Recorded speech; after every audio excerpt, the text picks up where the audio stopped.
Okay. చూడమ్మా, last క్లాస్లో మనం వర్క్ ఎనర్జీ పవర్ చాప్టర్ గురించి నేర్చుకోవడం జరిగింది. తర్వాత ఆసిలేషన్ చాప్టర్. ఈ చాప్టర్స్ ఎందుకు మెయిన్ ఫస్ట్ మొదలుపెట్టామంటే వర్క్ ఎనర్జీ పవర్ నుంచి మనకు ఒక ఎస్ఏ క్వశ్చన్ వస్తుంది, అలాగే ఆసిలేషన్ నుంచి కూడా ఒక ఎస్ఏ క్వశ్చన్ రావడం జరుగుతుంది. కాబట్టి ముందు ఈ చాప్టర్స్ని నేను స్టార్ట్ చేయడం జరిగింది. అర్థమైందా? ఇప్పుడు ఇందులో ఫస్ట్ ఆసిలేషన్స్ చాప్టర్ మనం చూసినట్లయితే చూడండి, ఇక్కడ చూడండి.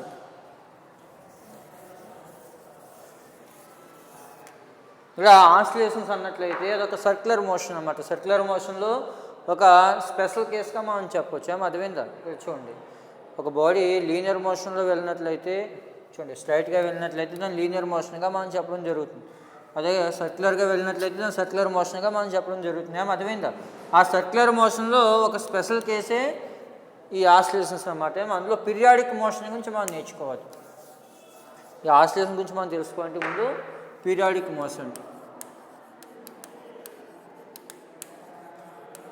పీరియాడిక్ మోషన్ అంటే the motion which is repeated regular time intervals. అర్థమైంది? రెగ్యులర్ టైమ్ ఇంటర్వెల్స్లో ఒక బాడీ యొక్క మోషన్ అనేది రిపీట్ అవుతున్నట్లయితే దాన్ని పీరియాడిక్ మోషన్గా మనం చెప్పడం జరుగుతుంది. ఫర్ ఎగ్జాంపుల్కి గడియారంలో ముళ్ళు తిరగడం కానీ అలాగే సన్ చుట్టూ ప్లాన్స్ తిరగడం, ఇవన్నీ కూడా ఏంటంటే పీరియాడిక్ మోషన్స్. అర్థమైందా? ఇప్పుడు ఆసిలేటరీ మోషన్ అంటే ఏంటో చూద్దాం.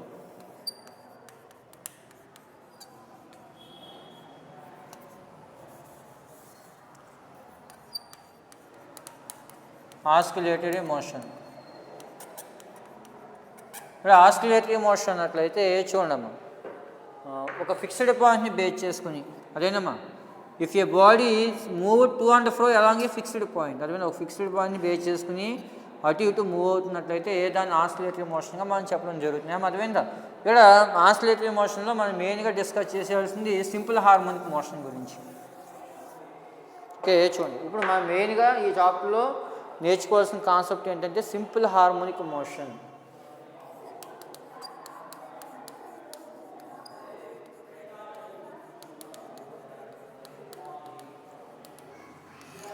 ఇక్కడ సింపుల్ హార్మోనిక్ మోషన్ అన్నట్లయితే if a body is move to and fro along a fixed point. అదేనమ్మా, అంటే ఒక బాడీ అనేది ఈ మధ్యలోని ఫిక్స్డ్ పాయింట్ బేస్ చేసుకుని అటు ఇటు కదులుతూ ఉండాలి. If a body is move to and fro along a fixed point. To and fro అంటే ముందుకి వెనక్కి లేదా అటు ఇటు అనే మీనింగ్ వస్తుంది. And is acceleration is directly proportional to displacement but in opposite sign. ఆ బాడీ యొక్క యాక్సలరేషన్ డిస్ప్లేస్మెంట్ డైరెక్ట్లీ ప్రపోర్షనల్గా ఉండాలి, కాకపోతే సైన్లో ఆపోజిట్గా ఉండాలి. అంటే a directly proportional to -x. అంటే ఆ బాడీ యొక్క డిస్ప్లేస్మెంట్ x అనుకున్నట్లయితే ఆ డిస్ప్లేస్మెంట్ xకి యాక్సలరేషన్ ఆపోజిట్గా ఉండాలి. ఏ డైరెక్ట్లీ ప్రపోర్షనల్ టు -xగా తీసుకున్నట్లయితే దాన్ని సింపుల్ హార్మోనిక్ మోషన్గా మనం చెప్పవచ్చు. అర్థమైంది? అయితే సింపుల్ హార్మోనిక్ మోషన్ ప్రతిదీ పీరియాడిక్ మోషన్ అవుతుంది, కానీ పీరియాడిక్ మోషన్ ప్రతిదీ సింపుల్ హార్మోనిక్ మోషన్లోకి రాదు. అర్థమైందా? చూడండి, ఫర్ ఎగ్జాంపుల్కి ఒక ఉయ్యాలు తీసుకున్నారనుకోండి, దాన్ని ఆసిలేట్ చేయించినట్లయితే దాని యొక్క మోషన్ ఏమవుతుంది? సింపుల్ హార్మోనిక్ మోషన్ అవుతుంది. అలాగే పీరియాడిక్ మోషన్ అవుతుంది. అలాగే the revolution of planets around the sun మనం అబ్జర్వ్ చేసినట్లయితే, సన్ చుట్టూ ప్లానెట్స్ తిరగడం అబ్జర్వ్ చేసినట్లయితే అది పీరియాడిక్ మోషన్ అవుతుంది, కానీ ఆసిలేటరీ మోషన్ అవుతుంది. అదేవిధంగా అంటే చూడండి, పీరియాడిక్ మోషన్ ప్రతిదీ ఆసిలేటరీ మోషన్ అవ్వాలని లేదు. అదేవిధమ్మా, కానీ ఆసిలేటరీ మోషన్ ప్రతిదీ మాత్రం పీరియాడిక్ మోషన్ అవుతుంది. అర్థమైందా? ఓకే,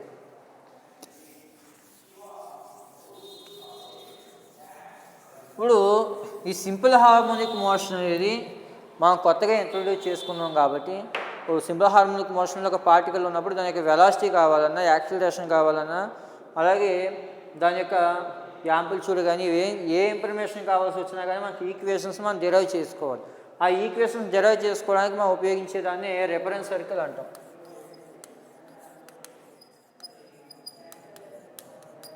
అదేనమ్మా, నెక్స్ట్ కాన్సెప్ట్ వచ్చి రిఫరెన్స్ సర్కిల్. అదేవిధంగా ఇక్కడ చూడండి, రిఫరెన్స్ సర్కిల్ అనేది మనకి ఎందుకు ఉపయోగపడుతుంది అన్నట్లయితే ఎస్హెచ్ఎంలో ఉన్నటువంటి బాడీ సంబంధించి మ్యాథమెటికల్ ఎక్స్ప్రెషన్స్ అంటే వెలాసిటీ, డిస్ప్లేస్మెంట్, యాక్సిలరేషన్ ఇలాంటి వాటికి ఈక్వేషన్స్ డెరైవ్ చేయడానికి మనకి రిఫరెన్స్ సర్కిల్ ఉపయోగపడుతుంది. అర్థమైందా? ఓకే, చూద్దాం. ఇలా ఒక సర్కిల్ తీసుకోండి. ఈ సర్కిల్ యొక్క సర్కంఫరెన్స్ మీద సమ్ పి అనే పార్టికల్ ఒమేగా వెలాసిటీతో మూవ్ అవుతుంది. ఇక్కడ ఒమేగాని యాంగులర్ వెలాసిటీ అంటాం, ఎందుకంటే పి అనే పార్టికల్ సర్క్యులర్ మోషన్లో ఉంది కాబట్టి దానికి ఉండే వెలాసిటీని యాంగులర్ వెలాసిటీ అంటాం. అలాగే ఈ సర్కిల్కి 2 డయామీటర్స్ తీసుకోండి, ఒకటి ఎక్స్ డాష్, ఇంకోటి వై డాష్ అనుకోండి. అర్థమైందా? ఇప్పుడు పి అనే పాయింట్ యొక్క ప్రొజెక్షన్ ఈ వై డాష్ డయామీటర్ మీద తీసుకోండి. అర్థమైందా? పి అనే పాయింట్ యొక్క ప్రొజెక్షన్ వై డాష్ మీద తీసుకున్నట్లయితే, అంటే ఈ పాయింట్ ఎక్కడైతే ఉందో దాని యొక్క నీడ అనమాట, ట్రేస్ని ఇక్కడ తీసుకోండి స్ట్రైట్గా.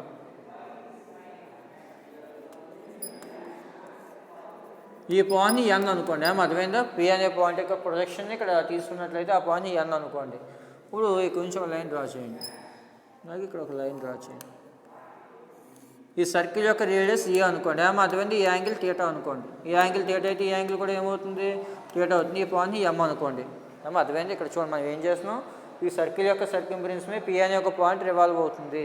ఇప్పుడు ఆ పి అనే పాయింట్ నుంచి ఇక్కడ ఒక ప్రొజెక్షన్ గీయండి, ఫుట్ గీయండి, లంబపాదం అంటాం, దాన్ని ఎన్ అనుకోండి. అదే ఇక్కడ నుంచి ఇక్కడ ఒక లైన్ డ్రా చేయండి, ఎం అనుకోండి. ఈ యాంగిల్ థీటా అవుతుంది, ఈ యాంగిల్ కూడా థీటా అవుతుంది. ఇది ఏ అంటే రేడియస్ ఆఫ్ ది సర్కిల్ అనుకోండి.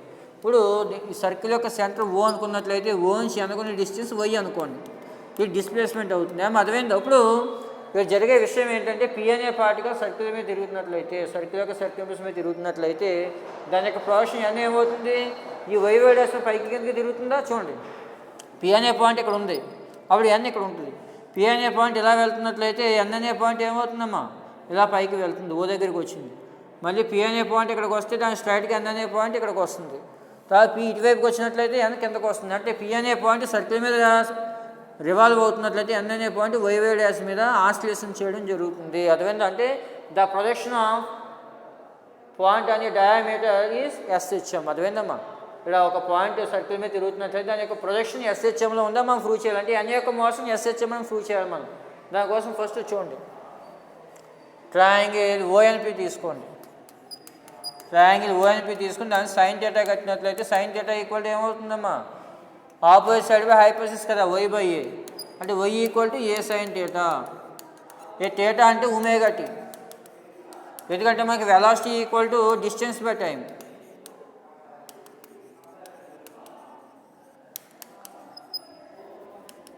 లీనియర్ మోషన్, సర్క్యులర్ మోషన్ అయితే angular velocity equal to angular displacement by time. Angular velocity మనం ఒమేగా టు చూపిస్తాం, యాంగులర్ డిస్ప్లేస్మెంట్ థీటా అనమాట.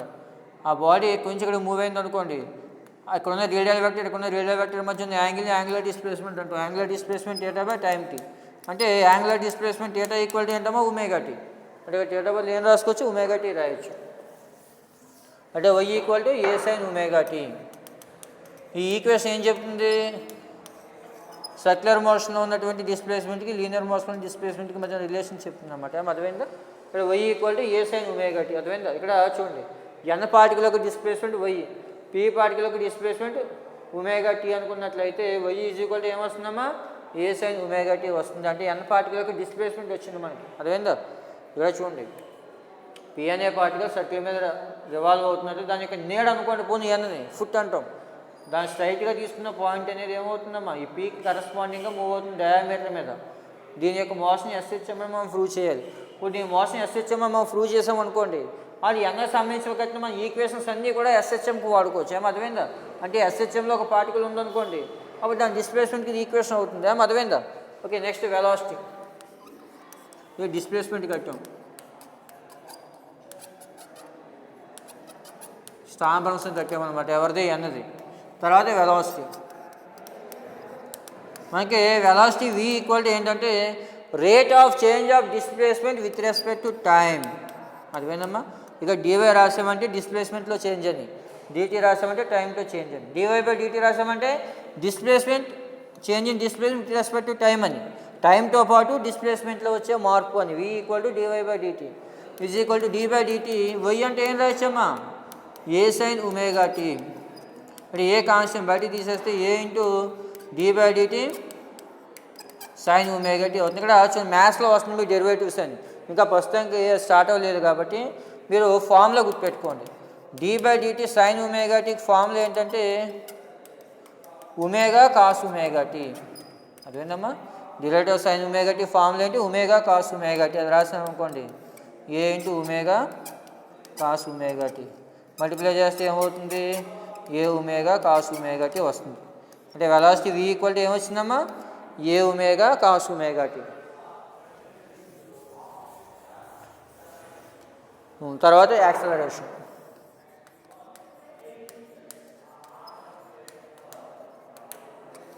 ఇక్కడ యాక్సలరేషన్ అంటే A is equal to rate of change of velocity with respect to time. అంటే ఏ equal to dv/dt. అంటే d/dt into v అంటే ఏం రాయొచ్చు, a omega cos omega tea. అంటే ఏ ఒమేగా కాన్స్టెంట్ బయటకు తీసేయండి, d/dt కాస్ ఒమేగా టీ. కానీ derivative of cos omega t equal to ఏం రాయొచ్చు,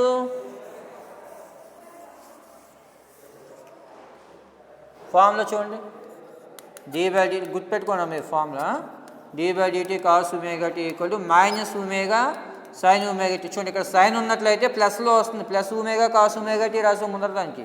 derivative of cos omega t equal to ఏంటమ్మా, minus omega sine omega tea. అంటే ఏ omega into minus omega sine omega tea. అంటే minus A omega square sine omega T. మరి A equal to minus omega square A sine omega టీగా రాసుకోవచ్చా. మరి ఏ sine omega tea అంటే స్టార్టింగ్లో displacement Y వచ్చింది కదా, Y equal to A sine omega T వచ్చింది. అంటే అది రాసాం అనుకోండి, A equal to minus omega square Y. అది A directly proportional to minus వైయే కదా, ఇక్కడ ఒమేగా కాన్స్టెంట్, కాన్స్టెంట్ చేస్తే ప్రపోర్షనల్ టు పెట్టాలి కాబట్టి A directly proportional to minus Y. అంటే ఈ n పార్టికల్కి యాక్సలరేషన్ దాని డిస్ప్లేస్మెంట్ డైరెక్ట్లీ ప్రపోర్షనల్గా ఉంది, అలాగే సైన్లో ఆపోజిట్గా ఉంది కాబట్టి therefore the motion of the particle on diameter y dash of projection p is SHM. అర్థమైందమ్మా, y dash మీద గీసినటువంటి p యొక్క ప్రొజెక్షన్ యొక్క మోషన్ SHM అవుతుంది. అది మనం ప్రూవ్ చేస్తాం. అర్థమైందా. ముందు ఏం చేసాం, సింపుల్ హార్మోనిక్ మోషన్ మనం డిఫైన్ చేసుకున్నాం. ఇప్పుడు సింపుల్ హార్మోనిక్ మోషన్ ఎప్పుడైతే డిఫైన్ చేసుకున్నామో, సింపుల్ హార్మోనిక్ మోషన్లో ఒక పార్టికల్ ఉన్నప్పుడు దాని వెలాసిటీకి కానీ యాక్సిలరేషన్కి కానీ అలాగే డిస్ప్లేస్మెంట్కి కానీ మనకి ఈక్వేషన్స్ కావాలి. ఆ ఈక్వేషన్ డెరైవ్ చేయడం కోసం మనం రిఫరెన్స్ సర్కిల్ తీసుకున్నాం. రిఫరెన్స్ సర్కిల్ అంటే ఏం లేదు, ఒక పి అనే పార్టికల్ సర్కిల్ మీద మూవ్ అవుతున్నట్లయితే దానికి కరస్పాండింగ్గా వై డాష్ మీద ఒక పాయింట్ తీసుకుంటాం. ఇప్పుడు పి అనేది సర్క్యులర్ మోషన్ అన్నట్లయితే ఎన్ అనేది SHM అని మనం ప్రూవ్ చేయాలి. దానికోసం ఎన్ యొక్క డిస్ప్లేస్మెంట్ కట్టాం, వై కట్టాం. ఆ తర్వాత దాన్ని డిఫరెన్షియేట్ చేసి వెలాసిటీ కట్టాం, తర్వాత యాక్సిలరేషన్ కట్టాం. యాక్సిలరేషన్ కట్టిన తర్వాత చూస్తే ఏమొచ్చింది, యాక్సిలరేషన్ డిస్ప్లేస్మెంట్ డైరెక్ట్లీ ప్రపోర్షనల్గా ఉంది, అలాగే సైన్లో ఆపోజిట్గా ఉంది కాబట్టి for the motion of n particle is SHM. ఏమా అది చాలా ఇంపార్టెంట్ క్వశ్చన్ ఇది.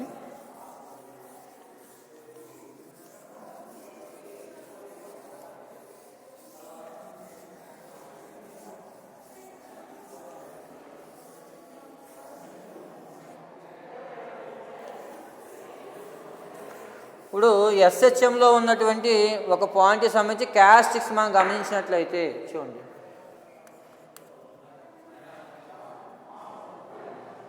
యాంప్లిట్యూడ్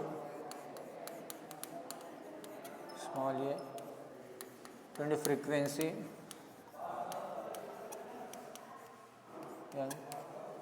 మూడో ఫేజ్ పై, టైం పీరియడ్,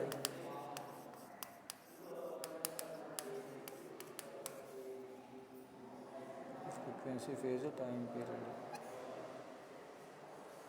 చూడమ్మా, ఇక్కడ యాంప్లిట్యూడ్ అంటే the maximum displacement of vibrating particle is called amplitude. అర్థమైంది. చూడండి, ఇక్కడ ఒక పార్టికల్ తీసుకోండి, ఆ పార్టికల్ మీద ఒక వేవ్ వచ్చి ఇన్సిడెంట్ అయినప్పుడు ఇది ఉన్న చోట నుంచి ఎంతైతే మ్యాక్సిమం డిస్ప్లేస్ అవుతుందో ఆ మ్యాక్సిమం డిస్ప్లేస్మెంట్ని మా యాంప్లిట్యూడ్గా మనం చెప్పడం జరుగుతుంది. దాన్ని స్మాల్ ఏతో డినోట్ చేస్తాం. అలాగే అక్కడ ఫ్రీక్వెన్సీ అన్నట్లయితే the number of oscillations made in 1 second is called frequency. ఒక సెకండ్ టైంలో చేసేటువంటి ఆసిలేషన్స్ మనం ఫ్రీక్వెన్సీగా మనం చెప్పవచ్చు. అలాగే ఫేజ్ అంటే it gives the information of vibrating particle. Vibrating particle information, A information ఇస్తుంది, ఆ పార్టికల్ ఏ డైరెక్షన్లో వైబ్రేట్ అవుతుంది, ఎంత డిస్ప్లేస్ అయింది, అదేవిధంగా ఆ ఇన్ఫర్మేషన్ ఇస్తుంది ఫేజ్. టైం పీరియడ్ అంటే time taken to complete 1 oscillation. అదేవిధంగా ఒక సెకండ్ టైంలో ఎన్ని ఆసిలేషన్ చేసిందో దాని టైం పీరియడ్గా మనం చెప్పడం జరుగుతుంది. వీటిని SHM యొక్క క్యారెక్టరిస్టిక్స్గా మనం చెప్పవచ్చు. తర్వాత సింపుల్ పెండ్యులం. నెక్స్ట్ కాన్సెప్ట్ ఏంటంటే సింపుల్ పెండ్యులం. మా క్వశ్చన్ ఏమడుగుతా అంటే so that the motion of the simple pendulum is SHM. ఇక్కడ సింపుల్ పెంజులం అన్నట్లయితే ఒక హోలో స్పేర్, బ్రాస్ స్పేర్ తీసుకోండి. హోల్ అంటే గుల్లగా లోపల ఖాళీగా ఉన్నటువంటి ఒక స్పేర్ తీసుకోండి. దీని ఒక మాస్లెస్ థ్రెడ్తో సస్పెండ్ చేయండి, అంటే వేలాడదీయమని. సస్పెండ్ అంటే అమ్మా consider A spare of mass small m ఈ suspended to A massless thread. అమ్మా ఓకే అమ్మా నెగ్లిజిబుల్ మాస్ ఉన్నటువంటి ఒక థ్రెడ్తో దీన్ని సస్పెండ్ చేయండి. ఓకే, ఇప్పుడు ఈ స్పేర్ని కొంచెం పక్కకులాగా వదిలేరు అనుకోండి, ఇది ఆసిలేషన్ చేయడం మొదలవుతుంది. ఇప్పుడు చూడండి, ఈ స్పేర్ యొక్క వెయిట్ mg యాక్చువల్గా అయితే ఇలా డౌన్వర్డ్ డైరెక్షన్లో కిందకి పనిచేస్తుంది.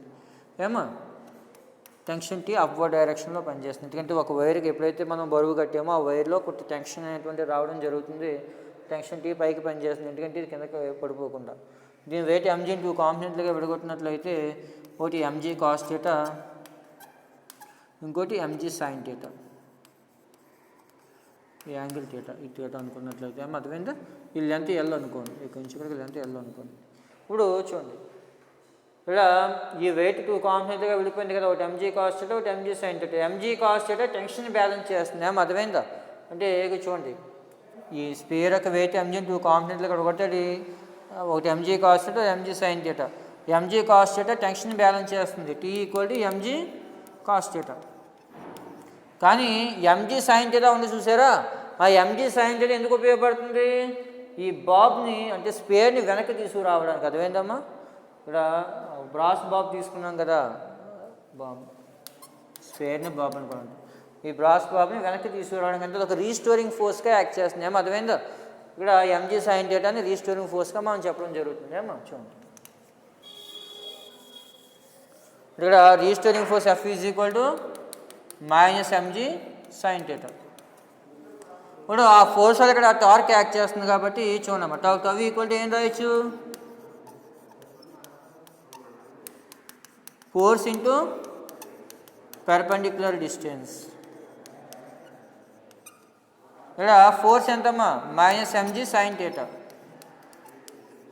పెర్పెండిక్యులర్ డిస్టెన్స్ ఎంత? ఎల్ అనుకోండి. అంటే టవ్ ఏం రాయొచ్చు? -mgl sin θగా రాసుకోవచ్చు. కాబట్టి θ బాగా చిన్నది అనుకున్నట్లయితే sin θ నియర్లీ ఈక్వల్ టు θగా రాసుకున్నట్లయితే టవ్ ఏమవుతుందమ్మా? -mgl θ. m constant, g constant, l constant కాబట్టి టవ్ డైరెక్ట్లీ ప్రపోర్షనల్ టు -θ రాసుకోవచ్చు. ఇలా θ అనేటువంటిది ఇక్కడ యాంగిల్ అనుకున్నాం, ఈ టార్క్ అనేటువంటిది ఈ యాంగిల్కి డైరెక్ట్లీ ప్రపోర్షనల్గా ఉంది. నెగిటివ్ సైన్ అంటే ఈ టార్క్ అనేది ఈ యాంగిల్ తగ్గించడం ప్రయత్నిస్తుంది, యాంగిల్ తగ్గించడం ప్రయత్నిస్తుంది, అర్థం బాబుని వెనక్కి తీసుకురావడం ప్రయత్నిస్తుంది. అంటే ఇక్కడ టార్క్ అనేది యాంగులర్ డిస్ప్లేస్మెంట్ డైరెక్ట్లీ ప్రపోర్షనల్గా ఉంది, ఆపోజిట్గా ఉంది కాబట్టి SHM యొక్క మోషన్ ఏమవుతుందంటే యాంగులర్ సింపుల్ హార్మోనిక్ మోషన్ అవుతుంది. అర్థమైంది? ఇక్కడ చూడండి, ఇక్కడ ఒక స్పేర్ తీసుకుని దాన్ని ఒక దారం సహాయంతో వేలాడదీయండి. బ్రాస్ స్పేర్ని తీసుకుని దాన్ని బాబ్ అంటాం. దీన్ని కొంచెం పక్కకు లాగా వదలండి, ఇది ఆసిలేషన్ చేయడం మొదలవుతుంది. యాక్చువల్గా ఇక్కడ ఉన్నప్పుడు అయితే వెయిట్ mg, ఎప్పుడైతే ఆసిలేషన్ చేస్తుందో కొంత యాంగిల్తో అప్పుడు వెయిట్ mg 2 కాంపోనెంట్లుగా విడగొట్టుకోవచ్చు. ఒకటి mg cos θ, mg sin θ. Tension mg cos θ balance చేస్తుంది, అంటే ఈ కాంపోనెంట్ అనేది టెన్షన్ బ్యాలెన్స్ చేయడానికి ఉపయోగపడుతుంది. మరి mg sin θ కాంపోనెంట్ ఎందుకు ఉపయోగపడుతుంది? ఈ స్పేర్ని వెనక్కి తీసుకురావడానికి ఉపయోగపడుతుంది. అదేవిధంగా ఒక రీస్టోరింగ్ టార్క్గా యాక్ట్ చేస్తుంది. మనకి రీస్టోరింగ్ టార్క్ ఏంటమ్మా? Force into perpendicular distance. ఇక్కడ ఫోర్స్ ఇక్కడ మైనస్ ఎందుకు పెట్టాం? ఈ స్పేర్ని వెనక్కి తీసుకురావడానికి ప్రయత్నిస్తుంది కాబట్టి మైనస్ పెట్టాం, -mg sin θ into l, -mgl sin θ. Theta బాగా చిన్నదనుకోండి, sin θ nearly equal to, for example sin 0 ఉంది, 0 కదా, అంటే థీటా బాగా చిన్నదైతే sin θ నియర్లీ ఈక్వల్ θ, అంటే ఇప్పుడు sin θ వల్ల θ రాసుకోవచ్చు. ఇక్కడ m constant, g constant, l constant కాబట్టి టాక్ డైరెక్ట్లీ ప్రపోర్షనల్ టు ఏం రాయచ్చమ్మా? -θగా రాసుకోవచ్చు. అర్థమైందా? ఇక్కడ mglని స్ప్రింగ్ ఫ్యాక్టర్ అంటారు. అర్థమైందమ్మా? చూడండి,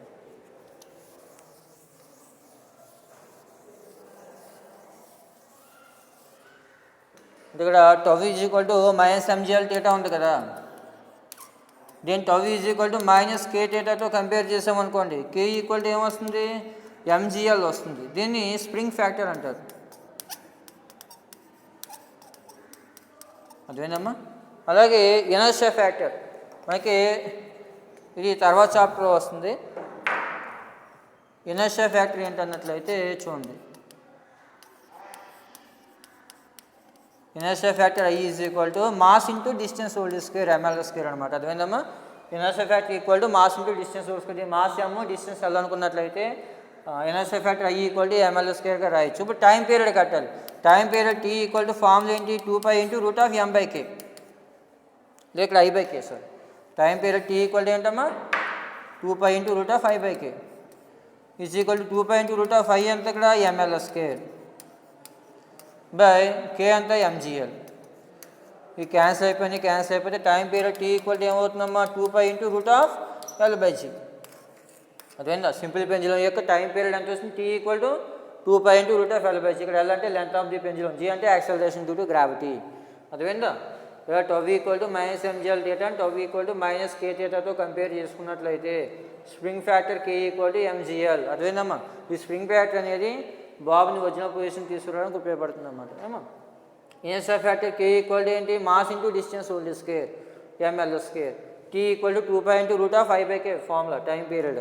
ఇక్కడ I అంటే ml స్క్వేర్, K అంటే mgl వేసుకుని దాన్ని సింప్లిఫై చేస్తే time period T equal to ఏమొస్తుందమ్మా? 2π ఇంటూ రూట్ ఆఫ్ L/g వస్తుంది. దీన్ని ఉపయోగించి సింపుల్ పెంజ్ యొక్క టైం పీరియడ్ మనం కాలిక్యులేట్ చేసుకోవచ్చు. తర్వాత మా క్వశ్చన్లో ఇంకోటి వాట్ ఈజ్ సెకండ్స్ పెంజులం అని అడుగుతాడు definition. What is seconds pendulum? ఏమా whose pendulum takes 2 seconds to complete one oscillation is called seconds pendulum. ఏ పెంజులం అయితే ఒక ఆసిలేషన్ కంప్లీట్ చేయడానికి 2 seconds టైం తీసుకుంటే దాని సెకండ్స్ పెంజులం అంటాం. సెకండ్స్ పెంజులం యొక్క లెంత్ వచ్చి 100 సెంటీమీటర్స్ లేదంటే 1 మీటర్ ఉంటుంది. అర్థమైందా? సెకండ్స్ పెంజులం యొక్క లెంత్ వచ్చి 1 మీటర్ ఉంటుంది అన్నమాట. అర్థమైందా? దాని యొక్క టైం పీరియడ్ వచ్చి 2 seconds. అంటే ఒక ఆసిలేషన్ పూర్తి చేయడానికి 2 seconds టైం తీసుకున్నట్లయితే దాన్ని సెకండ్స్ పెంజులంగా మనం చెప్పచ్చు. ఓకే.